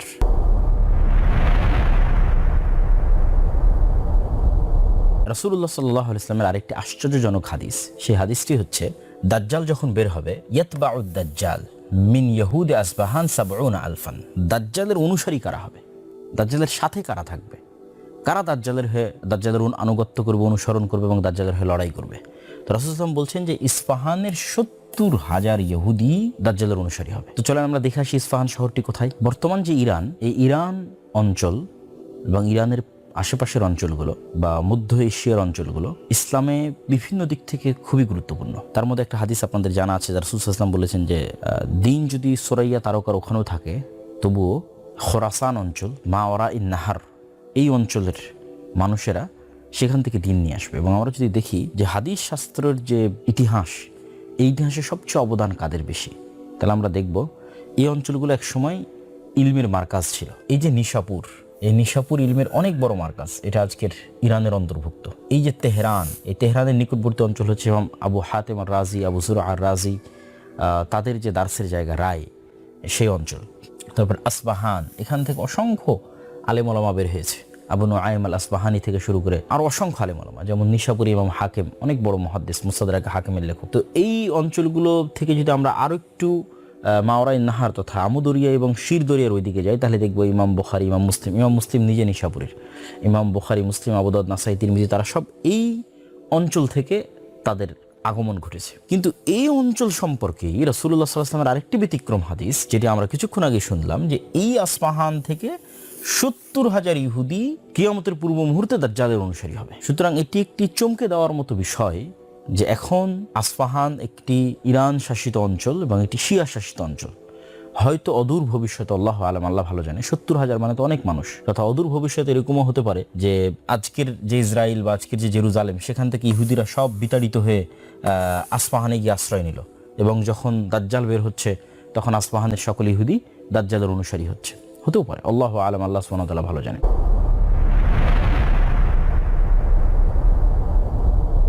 কিয়ামতের পূর্ব মুহূর্তের আরেকটি গুরুত্বপূর্ণ হাদিস, যেটি আলোচনা না করলে আমাদের আলোচনাটি পূর্ণতা পাবে না। সে হাদিসটি হচ্ছে রাসূলুল্লাহ সাল্লাল্লাহু আলাইহি ওয়াসাল্লাম বলেন, লা তাকুমুস সাআহ হাত্তা ইউকাতিলাল মুসলিমুন, ততদিন পর্যন্ত কিয়ামত হবে না যতদিন মুসলমানেরা ইহুদিদের সাথে যুদ্ধ না করছে। ফায়াকতুলুহুমুল মুসলিমুন, এবং মুসলমানেরা ইহুদিদের হত্যা করবে। এবং হত্যা করার ভয়াবহতায় সিচুয়েশন এরকম দাঁড়াবে যে ইহুদিরা পালিয়ে আশ্রয় নিবে পাথরের পিছনে, পালিয়ে আশ্রয় নিবে গাছের পিছনে। তখন ইহুদিদের বিরুদ্ধে গিয়ে প্রকৃতি কথা বলে উঠবে, আল্লাহর সৃষ্টি